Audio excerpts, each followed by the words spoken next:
2학기 때 우리가 다룰 주제는요, 신앙의 메타 인지를 높이기라는 주제로 여러분에게 먼저 강의를 좀 하도록 하겠습니다. 신앙이라는 것도 엄밀히 말하면 일종의 영적인 지식이거든요. 그래서 이 영적 지식을 높이는 데 있어서 우리가 꼭 알아야 될 주제가 메타인지예요. 지난 학기 때 제가 조금 다뤘지만 이번 학기 때는 조금 더 집중적으로 2주간에 걸쳐서 메타인지에 대해서 다루도록 하겠습니다. 자, 다음 페이지 보면요, 우리가 이런 고민을 한번 해야 돼요.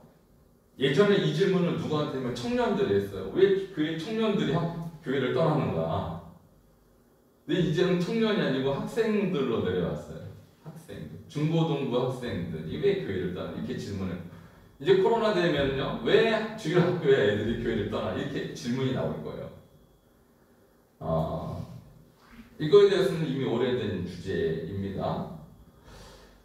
일단은 청년들이 왜 교회를 떠나는가는 너무 오래된 주제니까 더 이상 다루지 않고요. 이제 우리 중고등부 또 유초등부에 초점을 맞춰서 얘기를 한번 해볼 필요가 있어요. 한 통계에 의하면 여기 나오긴 해요. 지금 우리나라 주일학교 한 교단에서 약 40% 정도가 10년 전에 비해서 40% 정도가 교회에 교가 학생들이 줄었고요. 그리고 전국적으로 60% 정도는 주일학교가 없어요. 대부분 시골이겠지만. 그래서 이런 지금 아이들이 점점 교회에서 없어지는 이런 현상, 인구가 줄어서인가? 꼭 그렇지만은 않습니다. 다음 페이지. 자, 기존의 주일학교 교육 모델이 이런 모델이었어요. 자, 전도사님이나 목사님들이 열심히 설교를 합니다. 그러면 설교를 할 때는 아이들이 열심히 듣죠. 그리고 나서 옆에서 뭘 하냐면 공과 공부를 저렇게 해요. 자, 공과 공부할 때 여러분 한번 저 표정을 보세요. 지금 교사와 학생들 간에 눈이 마주칩니까 지금? 안 마주치죠?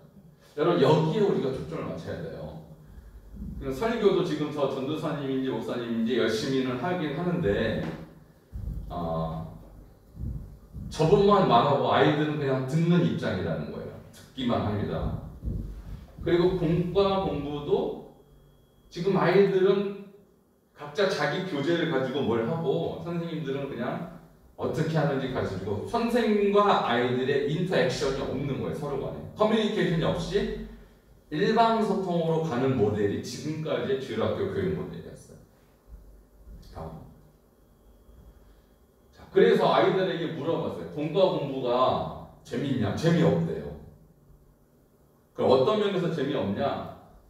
제일 많이 얘기한 것이 공과 공부 시간이 너무 길다. 그러니까 지루한 거예요. 재미없다. 두 번째, 선생님이 가르치는 방식이 마음에 안 든다.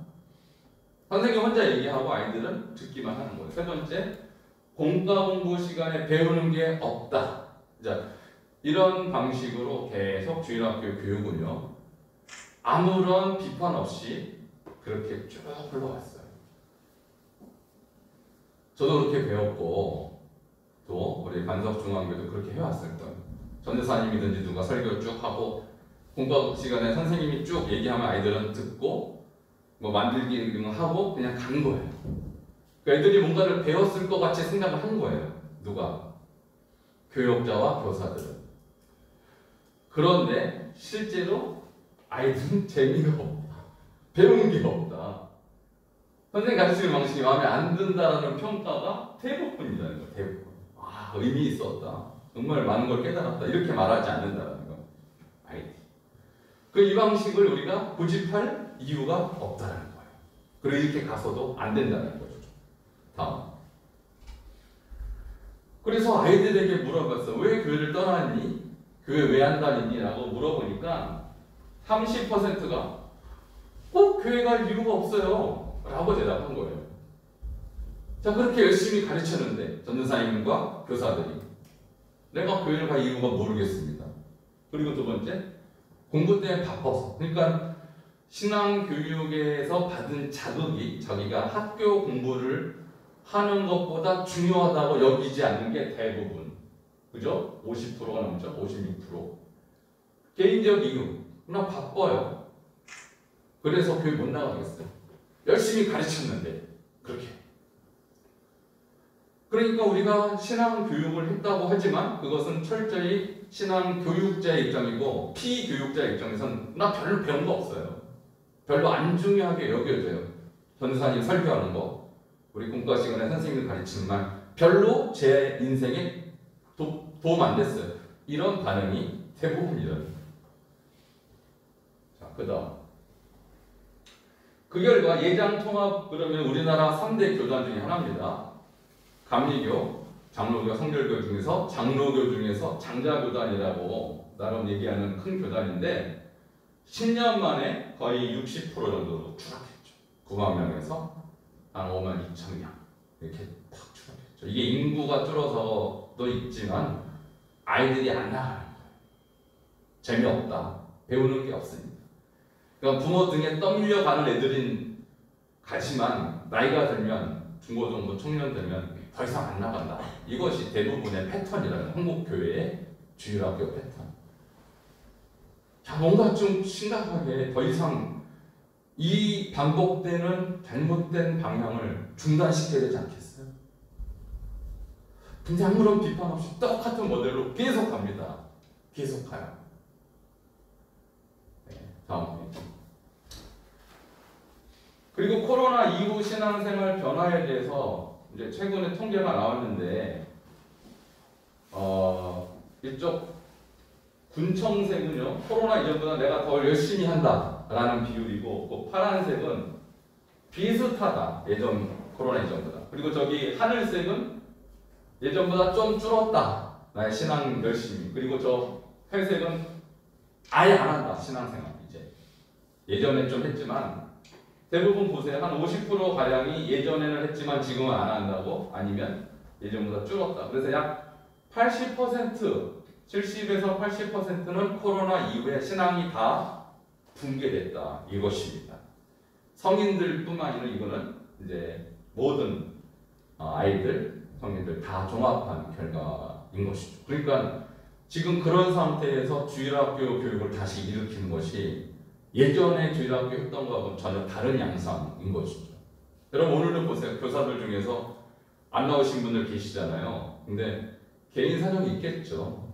뭐 몸이 아파서도 있고. 근데 어쨌든 교사들도 지금 예전에 그 열정과 열심으로 대부분 하지 못하고 있다는 거예요. 왜냐면 해왔던 어떤 흐름이나 이런 것들이 많이 끊겨져 있고 영적으로 그만큼 코로나라는 시간 동안에 전반적으로 한국 교회 성도님들의 영성이 추락해 있는 상태인 것이죠.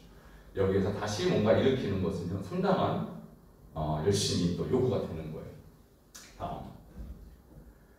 자, 결국은 과거에 우리 아이들이 뭔가를 배웠으면 배운 것이 정립이 되고 걔의 사고관이나 세계관에 영향을 줬어야 되는데 그러지 못했다라는 거예요. 여기서 메타인지를 높여라는 이것은요, 이것입니다. 결국은 신앙 교육을 통해서 세 가지가 형성이 되는데 신앙의 내면화, 내 마음에 배운 것이 정립이 되는 것이에요. 그래서 internalization, 내면화가 되고, 그 다음에 신앙의 생활화 적용이 되는 거고, 마지막으로 신앙의 체질화. 이 세 가지 방향을 가지고 교육이 들어가지 않았다는 거예요. 목표의식 자체가 약했다. 우리 교육 자체에 모임을 가졌다는 데 의미가 있었지, 신앙의 내면화, 생활화, 또 체질화를 이루겠다는 의지와 목표의식이 약했다는 거예요. 자, 그럼 메타인지가 뭔가, 이제 그것을 여러분에게 오늘 좀 말씀드립니다. 자, 다음 페이지. 자, 메타인지에서 메타라는 것은 상위의, 고차원의 그런 뜻이에요. 자, 그러면 인지라는 것은 이해하고 인식하는 것이죠. 깨닫는 것이죠. 그러면 메타인지라는 것은 내가 무엇인가를 깨닫고 인식하는 것에 대한 상위 개념. 내가 뭘 알았어요. 오늘 여러분 오전에 설교 들으셨죠? 어떤 자극이 들어가고 어떤 메시지를 듣으면 그걸 인식하지 않겠어요? 자, 그럼 그 인식을 내가 정말 인식해서 체질화되고 내면화되고 생활화하는지를 평가하지 않습니다. 교회는. 그럴 시간이 없어요. 매주 새로운 설교를 하니까. 지난주에 내가 공부를 한 거, 우리 주일학교는 더 심하죠. 주일학교에서 지난주에 아이들이 뭘 배웠고 무슨 설교 들었고 공부하는 뭘 배웠는지를 2주에 이번 주에 평가하지 않죠. 그것에서 확인하지 않는다는 거. 계속 52주 새로운 거 계속 나가요. 공과가 계단식이니까. 새로운 공과. 설교도 계속 계단식이니까. 새로운 주제를 계속 내세운다는 거예요. 아이들에게 52주를 줬고 10년을 줬는데 결국은 아이들의 평가가 배운 게 없는데 이렇게 됐다는 거죠. 이게 메타 인지가 안 됐다는 거예요. 그래서 자신의 생각에 대해 판단하는 능력. 내가 지금 생각하는 것이 다른 것인가? 그리고 자신의 기억이나 지식이 정확한지 인지하는 능력. 이게 메타 인지라는 거예요. 이게 이제 이런 저런 분이 이제 얘기했는데, 자, 예를 들면 제가 여러분께 질문할게요. 지난주에 제가 설교한 제목이 뭡니까? 자, 아시는 분 빨리 대답해 주세요.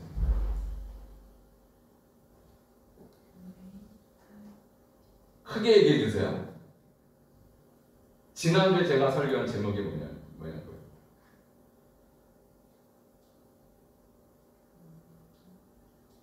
기억이 안 나셔서 대답 못 하시는 거예요? 아니면 양보하시는 거예요? 다른 사람한테? 박연아 집사님 대답해보세요. 요절밖에 기억이 안 나요. 요절만 기억난다. 최창숙 권사님 안 나죠? 우리 김선태 권사님. 자, 지난주 설교 제목 일주일밖에 안 됐어요. 그죠? 자, 우리 성인들도 지난주에 내가 분명히 뭔가를 들었고 뭔가를 배웠는데 일주일 후에 그 제목이 설교 안 나면 그 내용은요 거의 대부분 기억 못하는 거죠. 어른들도 이런데 아이들이 너 지난주에 배운 거 기억 못합니다. 이게 지금 제가 여러분에게 단적으로 얘기하는 메타인지가 안 된 상태에서 신앙생활 계속하는 거예요. 제가 월요일마다 우리 교단신학교 가서 강의를 하는데 여기 다 전도사님들이시거든요. 목사님들 계셔요. 목사님들에게 제가 물어봐요. 어제 월요일날 잠깐 주일날 설교 제목 들었을 거 아닙니까? 담임 목사님 물어보면 다 대답 못해요. 하루밖에 안 지났는데 왜 그럴까요? 자, 그분들의 마음속에는 내가 주일날 설교를 들은 것을 꼭 기억해야 될 이유가 없는 거예요. 그리고 내 인생에 그걸 꼭 기억해서 내가 적용하겠다 의지가 없는 거예요. 그것은 하루밖에 안 지났는데 그것도 사역자들이 자기 담임 목사한 설교를 기억 못합니다. 우리 뒤에 있는 전도사님 빼고. 지난주 설교 제목 혹시 생각나는 거 얘기해 보세요. 네, 대단합니다. 교회 사회적 책임 기억 안 나세요? 이제 생각나세요? 제가 여러분 비난하려고 지금 창피해 주려고 하는 게 아니고 이것이 보통 교회의 상황이라는 거예요. 자, 설교자가 설교할 때는 어떤 기대를 갖냐면 그 설교 제목 기억하고 그 말씀의 내용도 다 기억해서 그렇게 살 것을 기대하고 설교합니다. 근데 제목도 생각 못하는 걸로 제목조차. 자, 우리 아이들한테 여러분 너무 많이 기대하시면 안 돼요. 우리 아이들은요, 여러분이 가르친다고 전도사님이 설교한다고 그거 기억할 것 같아요? 기대하지 마세요. 어른들도 기억 못하는데. 그리고 그렇게 가르친다고 그대로 살 것 같아요, 아이들이? 이거 꿈을 깨야 됩니다. 그냥 뭘 제가 주장하는 거냐면 신앙 교육의 목표와 방향이 분명하지 않으면요, 다 이렇게 물에 물 탄 듯 술에 술 탄 듯 아무 결과물이 없는, 뚜렷한 방향이 없는 신앙 교육을 계속 한다라는 거예요. 그리고 그 결과는 뭐냐? 교회 재미없어요. 나한테 자극이 안 돼요. 그러니까 나와야 할 이유를 모르겠어. 이렇게 대답한다는 거예요. 그리고 교회 따라합니다. 여러분, 교회가 이런 곳이어야 될까요? 그래서 우리는 신앙의 메타인지를 높인다는 것은 뭐냐면, 하나를 가르치면 그 하나를 계속 기억하게 만듭니다. 둘을 배운 그 둘을 계속 기억하게 만드는 거예요. 셋을 배운 세 개를 계속 기억해서 마음에 저장해두고 걔 인생이 되게 하는 거예요. 우리 학생들의 인생이 되게 하는 거예요. 그렇게 하는 것이 메타인지를 높이는 신앙교육이에요. 그러니까 공과를 이제는 포기해야 됩니다, 여러분. 공과 교육으로 한국 교회는요, 절대로 손해를 봤습니다. 공과 폐지시켜야 됩니다. 계단식 공과 있죠. 1과 2과 그거 폐지시켜야 돼요.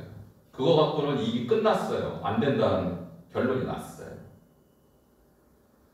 그럼 어떻게 해야 되느냐? 그걸 계속 말씀드릴 거예요. 계속. 자, 메타인지를 실험했는데 이게 나오는지 모르겠어요, 영상이. 콜롬비아대 리사손 교수 그리고 아주대학교 심리학과 연구팀과 함께 1학년 학생들을 상대로 메타인지 실험을 해봤습니다.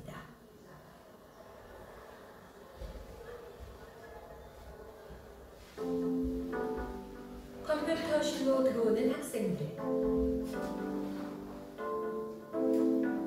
한국어 단어쌍이 제시가 될 거고 5초 동안 학습할 시간이 주어집니다. 이 단어쌍은 나중에 여러분들이 테스트를 하셔야 되기 때문에 잘 외워주셔야 돼요. 컴퓨터 화면에 서로 전혀 상관이 없는 두 단어 50개를 보여주고 외우게 했습니다. 나중에 시험을 보기로 하고 시험 전 두 가지 방법으로 시험 공부를 할 시간을 줬습니다. 한 번은 좀 전에 외운 내용을 다시 읽어보는 재학습. 또 한 번은 퀴즈처럼 스스로 시험을 쳐보는 셀프 테스트입니다. 같은 학생들이 같은 난이도의 공부를 할 경우 어느 쪽 공부 방법이 점수가 잘 나오는지 알아보는 실험입니다. 잠깐 멈춰주세요. 거기. 자, 여기에서 재학습하고 셀프 테스트 두 가지가 나오거든요.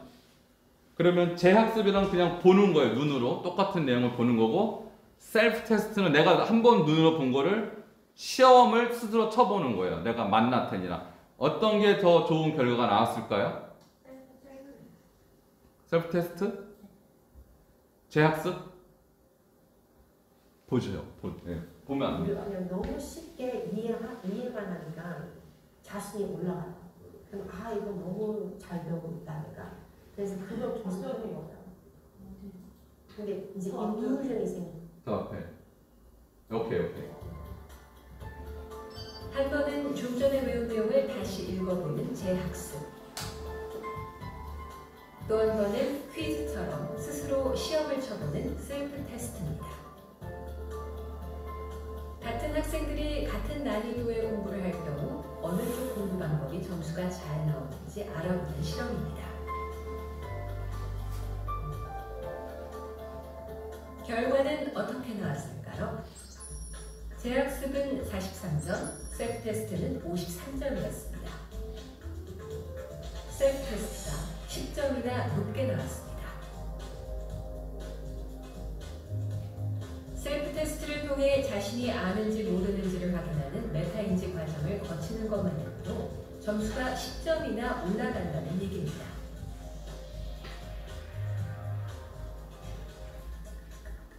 그렇다면 학생들은 왜 재학습이 더 낫다고 착각하는 걸까요? 셀프 테스트는 스트레스를 많이 주는 반면 재학습은 스트레스를 덜 주기 때문입니다. 시험 할때 틀리잖아요, 많이. 그거를 못 견디는 거예요, 학생들이. 근데 근데 그냥 이제 리딩 하면은 그냥 읽고 하면은 쉽잖아요. 그래서 자신이 스트레스 안 받고 자신이 다 알고 있다고 생각하는 내용을 계속 공부하고 있으면 기분이 좋아집니다. 기분이 좋아지면 마치 공부가 잘 되고 있다는 착각에 빠지게 된다는 겁니다. 근데 이제 illusion이 생기는 거예요. 착각이 생기는 거고 이게 그냥 너무 쉽게 이해만 하니까 자신이 올라가요. 그럼 아 이거 너무 잘 배우고 있다 내가. 그래서 그거 계속 하는 거예요. 그럼 그거 큰일 나요. 이런 이유 때문에 학생들은 재학습이 좋은 공부 방법이라 착각하기 쉽습니다. 어떤 주제라든가 어떤 내용이 나한테 되게 친숙하면 너 알고 있어, 너 할 수 있어. 그럼 우리가 안심되죠. 그러니까 마음이 편안해집니다. 그러니까 나를 불편하게 하지 않는 거죠. 그렇기 때문에 우리는 무엇인가를 자꾸 재학습하려고 합니다. 많은 학생들이 배운 내용을 눈으로만 읽는 재학습 방법을 쓰고 있습니다. 어떤 식으로 하는지 여러 번 반복합니다. 반복하면서 공부합니다. 네. 내가 공부를 하면서 얼마나 공부를 하고 있고 이런 식으로 생각해 본 적 있습니다. 약간 좀 네트넷으로 공부해서 밤늦게까지 공부는 하고 있지만 성적은 그다지 좋지 않습니다. 반복하면서 보다 보면 내가 이제 제대로 안다고 느끼는 처음에는 그랬다가도 시간이 지나니까 다시 까먹을 때도 많아요. 자신은 원래 암기력이 나쁘다고 생각하고 있습니다. 암기를 순전 쳐서 못하는 것 같아요. 뭐 학습관이나 이런 걸 바꾸는 결과라고 생각합니다. 그래야 될 것 같긴 한데 건망증도 심하고 평소에 그냥 암기력이 떨어지고 암기력이 나빠서가 아닙니다. 쉽게 배운 것은 쉽게 잊어버리기 때문입니다. 다 알고 있다는 착각하는 거예요. 네. 그래 그리고 스트레스 하나도 없었으니까 스트레스가 생기잖아요. 그 뭐지 frustration 있잖아요. frustration. 네. 근데 사람이 휴먼들이 frustration을 되게 싫어해요. frustration이 생기면은 기분도 안 좋아지고 그리고 motivation도 떨어지고 그리고 못 배운다고 생각해요. 솔직히 잘 배우고 있는데. 네. 네. 힘들면은 훨씬 오래 가는 거야 배웠던 거. 네. 문제는 자신이 그렇다는 사실을 모르고 있다는 겁니다. 셀프 테스트라는 걸 보게 되면 많이 불편해집니다.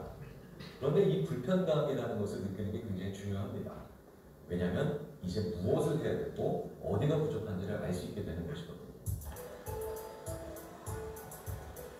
하위권 학생들일수록 자기 공부에 대한 착각이 많은 경향이 있습니다. 서울 대치동에서 학원을 다니는 학생들을 조사해봤습니다. 학원을 다니면 공부를 잘하고 있는 것 같은 기분이 드느냐고 물었습니다. 상위 1%, 최상위권 학생들은 그렇다는 대답이 단 한 명도 없습니다. 상위 2%에서 10% 학생들은 26.8%. 그런데 중위권과 하위권은 43% 정도가 그렇다고 대답했습니다. 실제로 공부를 하고 있지 않지만 본인들은 공부를 하고 있다고 느끼는 거죠. 실제로 공부에서 가장 중요한 것은 선생님한테 배우는 시간이 아니라 수업을 듣는 시간이 아니라 그 시간이 맞춰진 다음에 배운 내용을 자기 걸로 만드는 시간이 사실상 공부의 가장 중요한 포인트라고 봐야지거든요. 근데 그런 학생들 같은 경우에는 자기 걸로 만드는 시간을 전혀 갖지 않으면서 불구하고 학원에 앉아있는 시간이 곧 내가 공부하는 시간 이렇게 착각하고 있다는 거죠. 입시 경쟁에 내몰린 학부모들도 아이들에게 쉽고 편안한 공부가 좋은 공부라고 잘못 알고 있는 경우가 많습니다. 학부모님들이나 학생들이나 이런 질문들을 많이 해요. 어떻게 하면 쉽게 수업을 잘할 수 있냐는 질문을 많이 하는데 그런 질문들을 하는 것들의 어떤 속안의 내면을 좀 보면은 내가 아는 방법은 굉장히 어렵고 열심히 그냥 시간으로 좀 이렇게 힘들게 공부해야 되는 건데 좀 더 어딘가에는 쉽게 편하게 공부하는 방법을 누군가는 알고 있지 않을까를 찾아다니는 거죠. 자, 이걸 보시고 이건 이제 학습할 때 메타인지가 얼마나 중요한가에 대한 한 예죠. 그래서 공부하는 두 가지 방식이 있는데 책을 그냥 쭉 복습으로 보기만 하는 거, 복습. 그리고 또 하나의 방법은 내가 아는지 모르는지 셀프 테스트를 퀴즈 같은 거를 내서 문제를 풀어보는 거예요. 간단하게 말하면. 근데 문제 풀면은 틀릴 때 좌절감이 생기죠. 아, 내가 이거밖에 모르나? 근데 그렇게 하는 게 실력이 실제로 느는 거라는 거예요. 자, 그러면 이것을 교회로 적용해서 볼 때 제가 오늘 여러분에게 문제를 냈죠. 지난주 설교 제목이 뭐냐? 자, 세 분 못 맞췄어요? 저 뭐냐면 신앙도 교육입니다. 설교도 일종의 교육이에요. 근데 내가 뭘 배웠고 이해를 했는지 기억을 하는지 테스트를 아무도 안 해요. 교회에서는. 그걸 왜 해야 되는지도 몰라요. 근데 저는 합니다. 왜? 테스트를 해야 여러분이 정말 알고 있는지 모르고 있는지를 확인하니까. 그래서 확인해 본 결과 모르고 있더라. 애들한테도 확인해야 돼요. 여러분, 애들한테. 지난주에 배운 거를 기억하고 있니?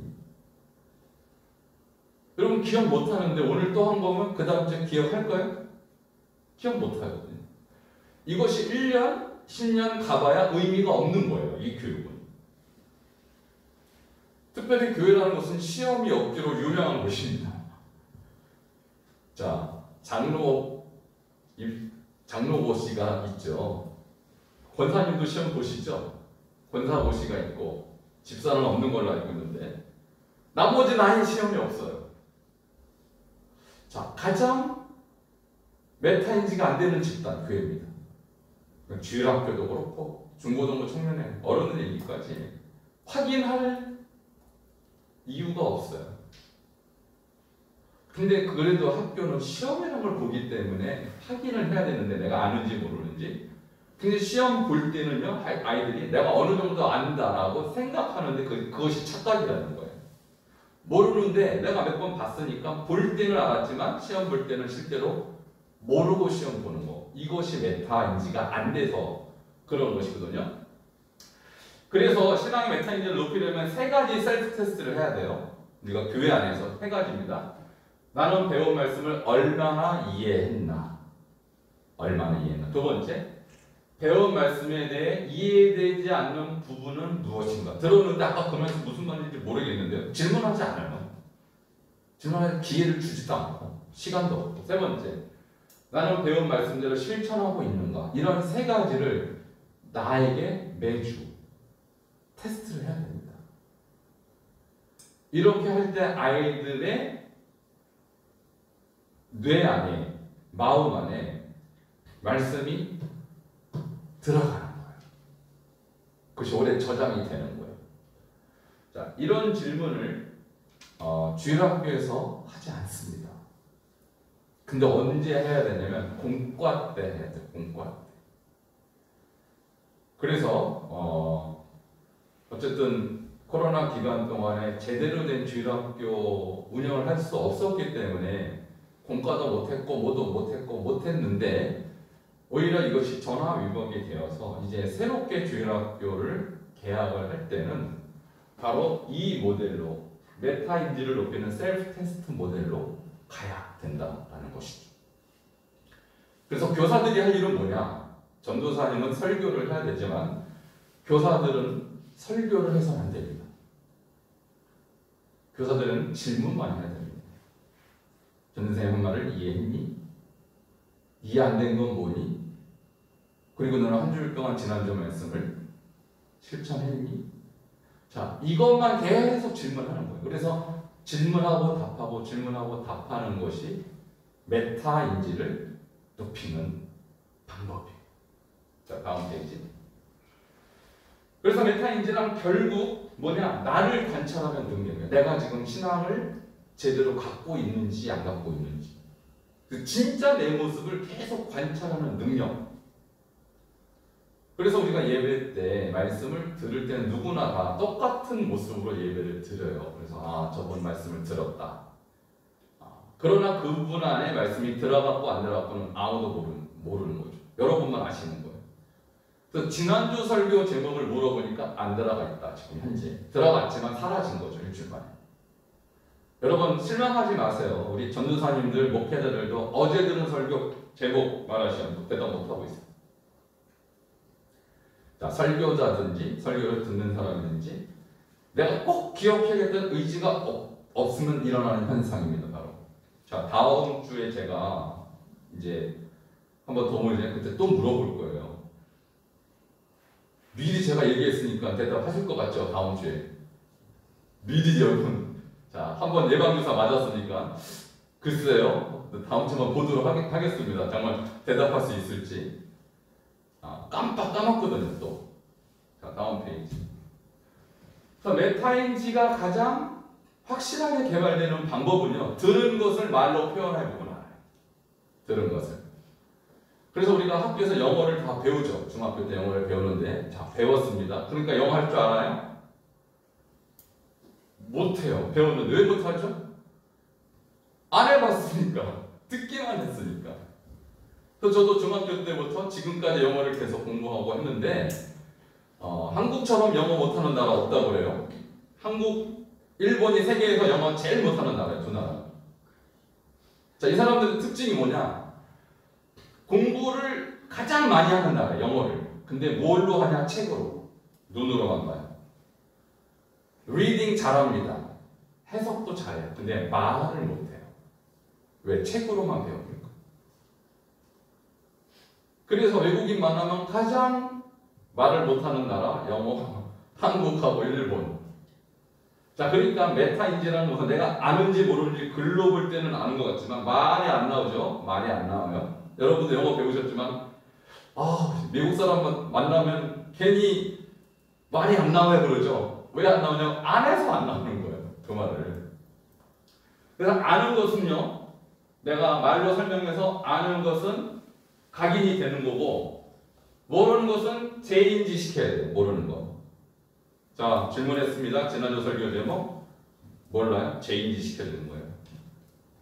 그래서 그거였지. 또 인지시켜줘. 그래서 말로 하는 것인데 다음 페이지.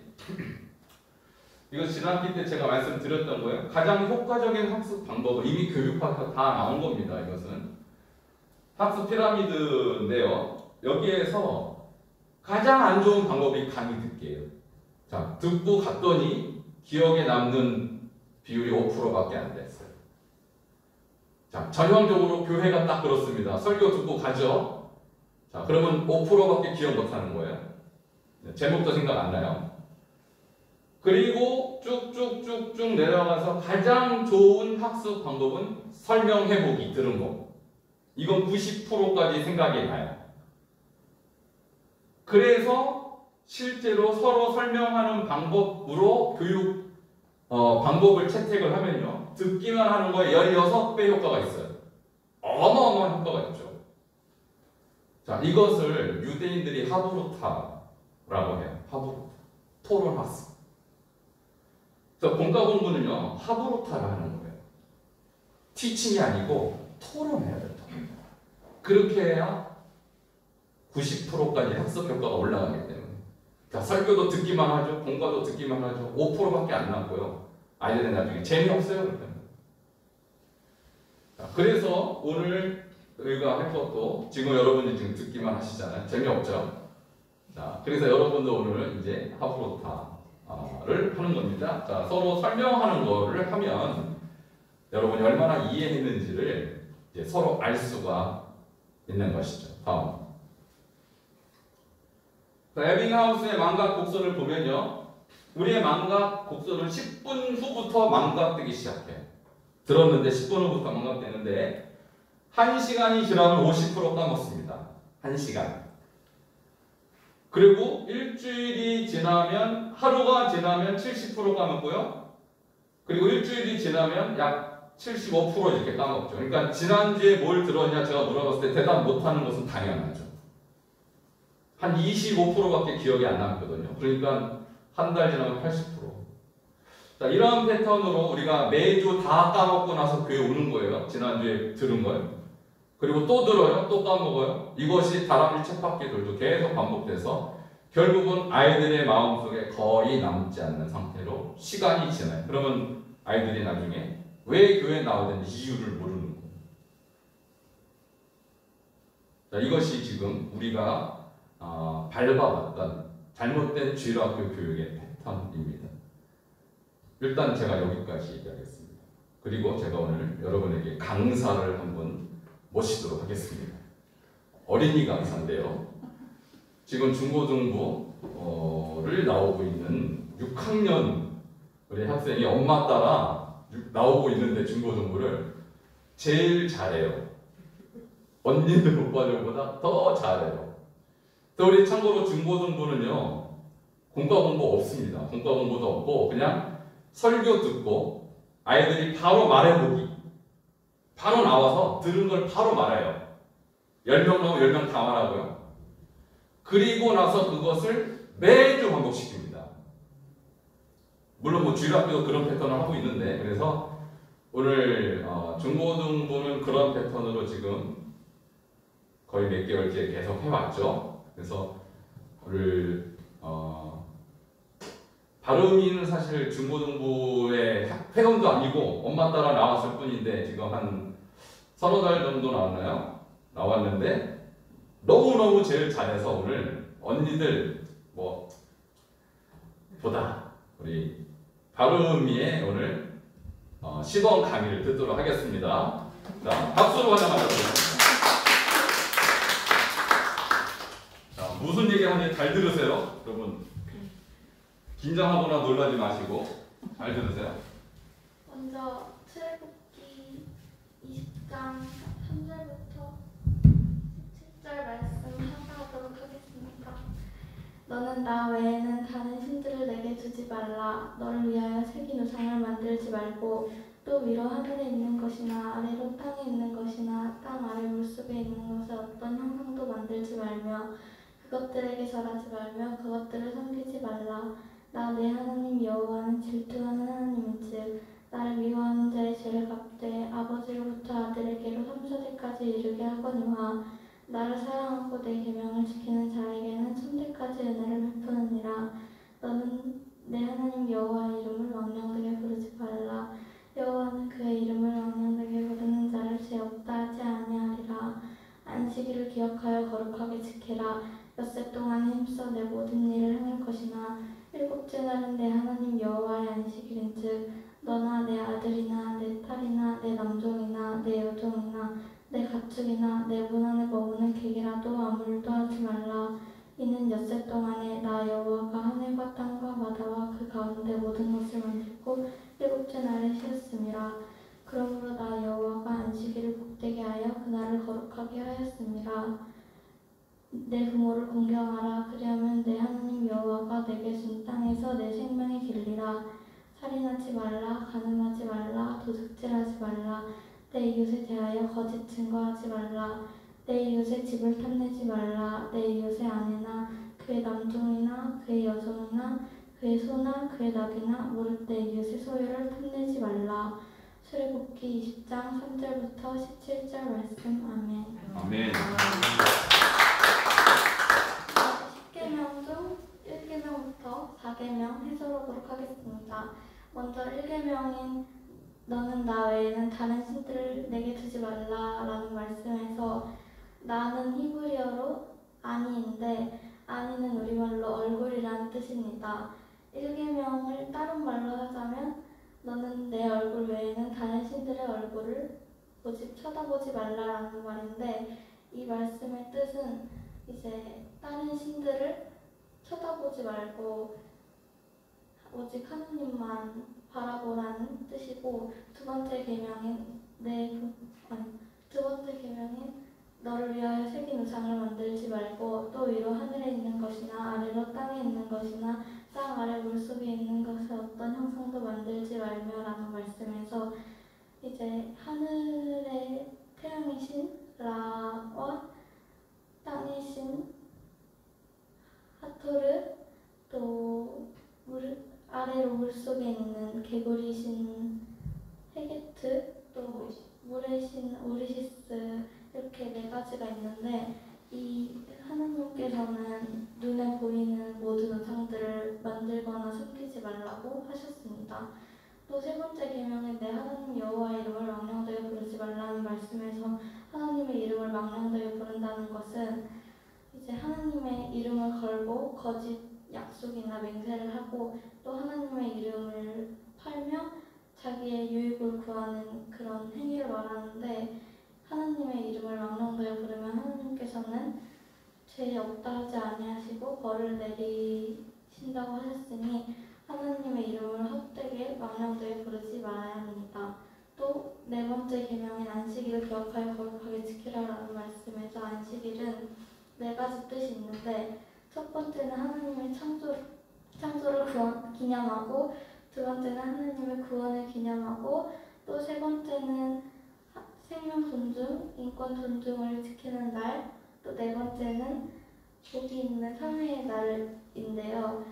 하나님의 안식일은 이제 하나님이 특별한 복을 주시는 날이므로 이제 안식일에는 일을 하지 않고 하나님의 예배에 참석해 하나님을 섬겨야 합니다. 이상입니다.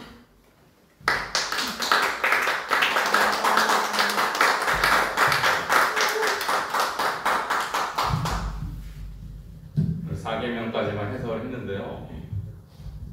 다 할 수 있는데 시간 관계상 여기까지 한 거예요. 이거를요. 지금 뭐 보고한 거 아니지? 지금 뭘 보고하는 줄 알았더니 이거밖에 없네. 보고한 게 아니에요. 이거 제가 듣고 제가 매주 시키니까 어떻게 되느냐. 기억해야 말을 할 거 아닙니까? 아이들이 막 적어요. 핸드폰에다가 막 적어. 앉아있는 애들이 핸드폰 얼마나 잘하는지 눈은 저를 쳐다보는데 손이 막 돌아가요. 와, 거의 뭐 기계 수준이에요, 기계. 그러던 예배 딱 끝나고 제가 자, 오늘 듣고 여러분이 기억하고 깨달은 거 얘기해 보세요. 은지가 제일 많이 나요, 은지. 은지가 너무 원, 항상 요즘 나가서 제가 기억하고 깨달은 거 참 얘기합니다. 그리고 다 나와서 얘기해요. 맨 마지막에 박연아 집사님 마무리하는데, 자, 이거 그냥 매주 하는 거예요. 그럼 제가 하는 설교나 애들이 하는 설교나 시간이 똑같아요. 제가 한 5분 합니다. 5분 하면 애들도 그걸 막 해서 나와서 발표를 하는 거예요. 근데 매주 하니까 반복하니까 되는 거예요. 그러니까 여러분이 지금 자, 매주 설교 듣고 가서 우리 바르미처럼 나와서 한번 해보시죠. 그러면 어떤 일이 일어납니까? 가죠, 다. 그냥. 안녕히 계세요. 가버리죠. 왜 이런 현상이 일어나냐면요. 메타인지를 높이는 학습을 안 해서. 한 번도 이럴 이유가 없었어요. 왜 학생이 나와서 마이크를 잡고 설교를 합니까? 그럴 요구 자체를 안 했고 학생들 그럴 이유가 없었어요, 지금까지. 왜 요구하지 않으니까.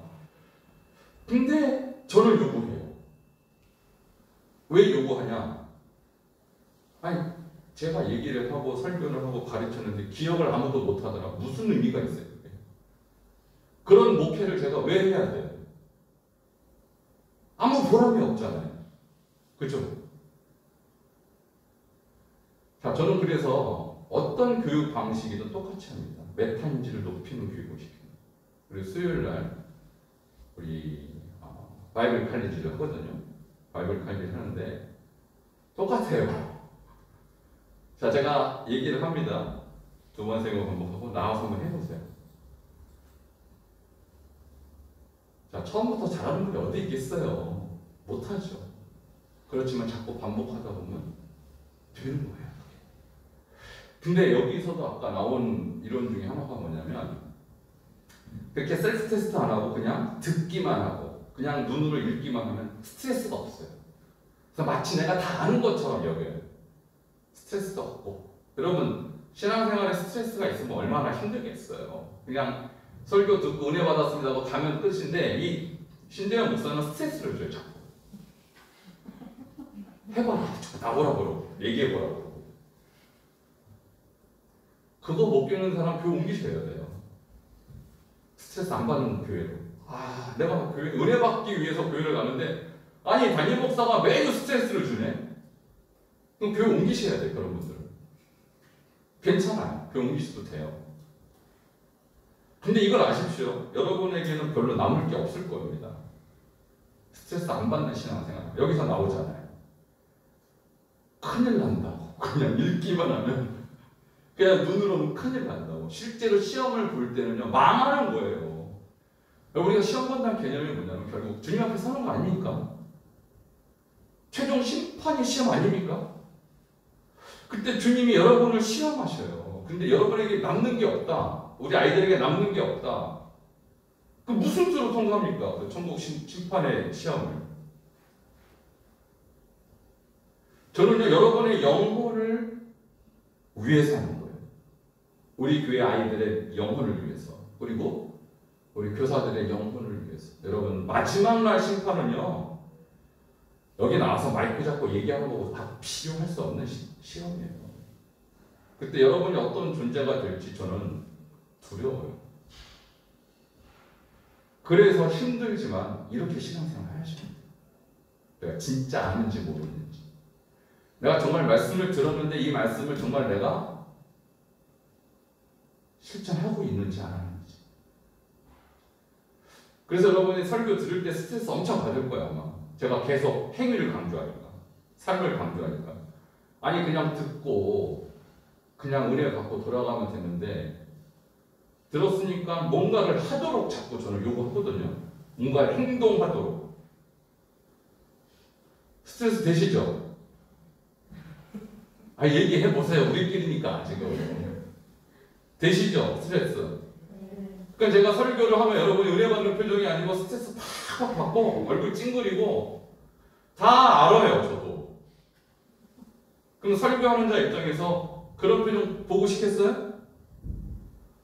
은혜 받고 나한테 하나도 스트레스 안 받는 그런 설교 듣기 원하실 거 아니에요? 저도 그런 표정 보기 원하는데 저는 그렇게 안 합니다. 무슨 의미가 있어요?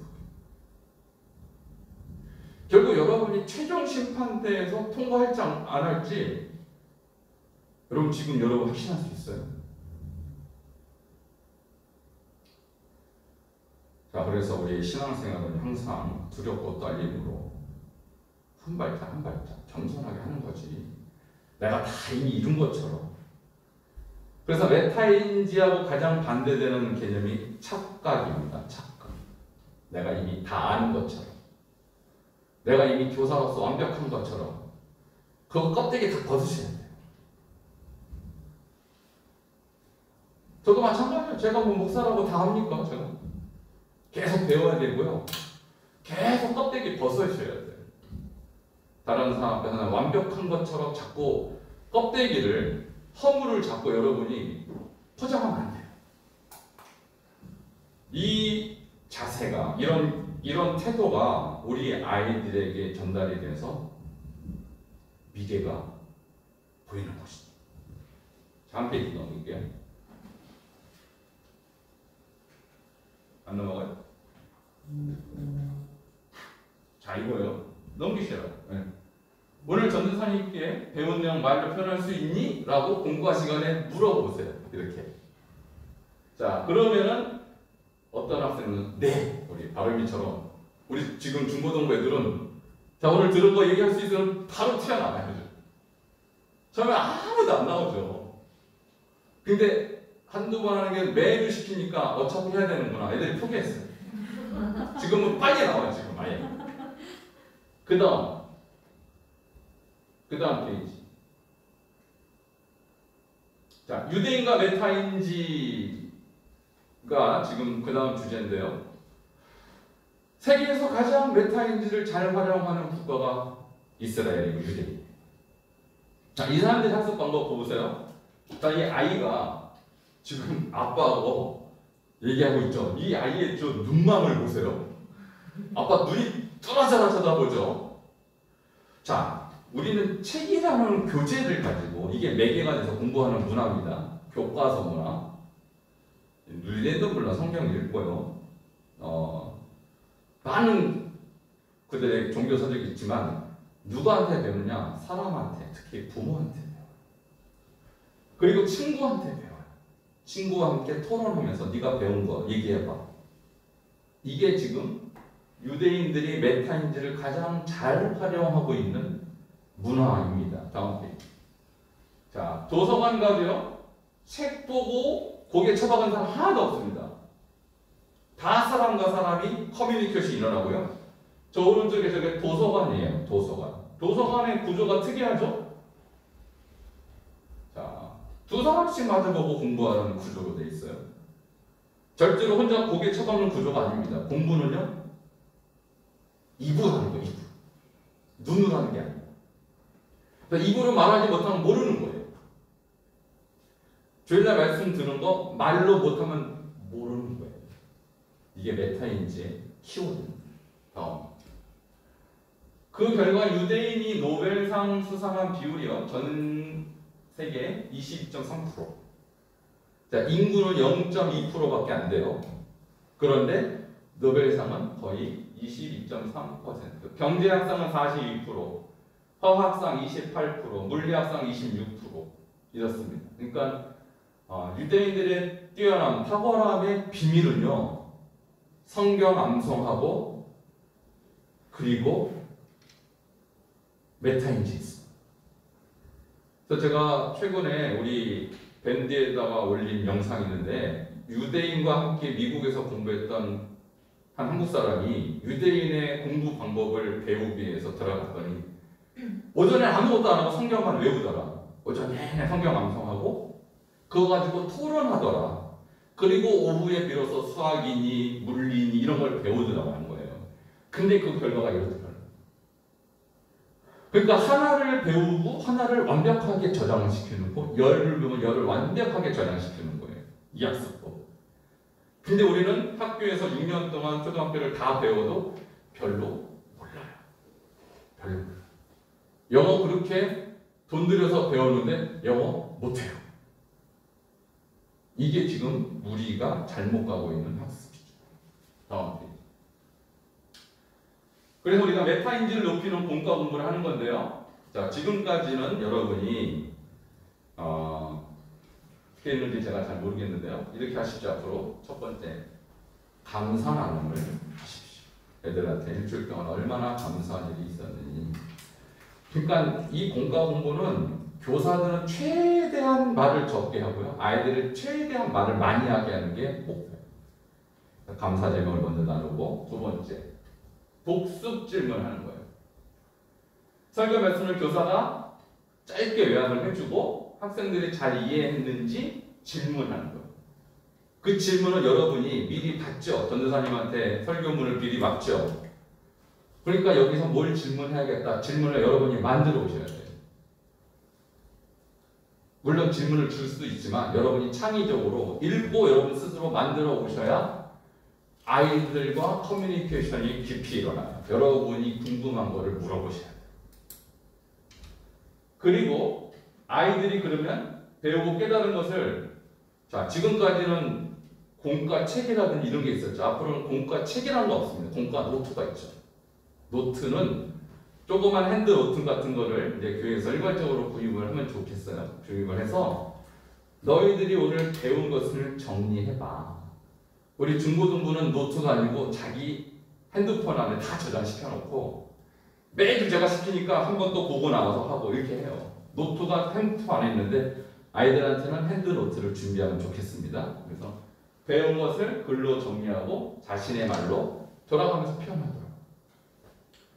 그리고 적용을 하는데요. 한 주 동안 이 말씀 어떻게 실천할지 나의 결심을 쓰고 발표해요. 내가 어떻게 적용하겠습니다. 학교에서, 가정에서 내가 이렇게 적용하겠습니다. 예를 들면 어제 우리 중고등부 모임에서 주제가 뭐냐면 제 9계명 거짓말하지 말라. 8계명인가요? 도둑질하지 말라. 도둑질하지 말라를 딱 했더니 아이들이 다 나와서 하는 말이 제가 뭘 도둑질 어떻게 했습니다. 제가 두 가지를 얘기했거든요. 사실 도둑질은 그 말씀 도둑질하고 11조에 대해서 얘기했는데 다 자기 고백하고 열심히 하겠습니다. 어떻게 나의 결심까지 딱 하고 들어가는 거예요. 자, 이렇게 해야 영적인 스파크가 딱 일어납니다. 자기가 말하지 않은 것은요, 기억도 안 나고 행동으로 옮길 가능성은 거의 없습니다. 자, 이것을 본과 공부 시간에 하는데, 그래서 먼저는요, 이제 감사 나눔을 하기 전에 제가 한 가지 뭐 안 썼지만은 그날의 핵심 말씀, 본문을 몇 번을 반복을 하는 것입니다. 몇 번을 반복을 해서 아이들이 충분히 기억하게끔 그 시간에. 암송이 되고 난 다음에 그거를 가지고 선생님이 질문을 하고 아이들이 발표하고 그리고 마무리 기도를 이렇게 마치면 되는 것입니다. 자, 오늘 제가 이 뒤에 더 하나 주제가 있지만 오늘은 여기까지만 제가 강의를 하고요. 이제 여러분의 시간입니다. 자, 지금 그룹 토의를 합니다. 그룹 토의를 하는데 오늘 들은 것을 통해서 무엇을 배웠고 무엇을 깨달았고 무엇을 적용을 어떻게 할 것인지에 대해서 그룹 토의를 하도록 하겠습니다.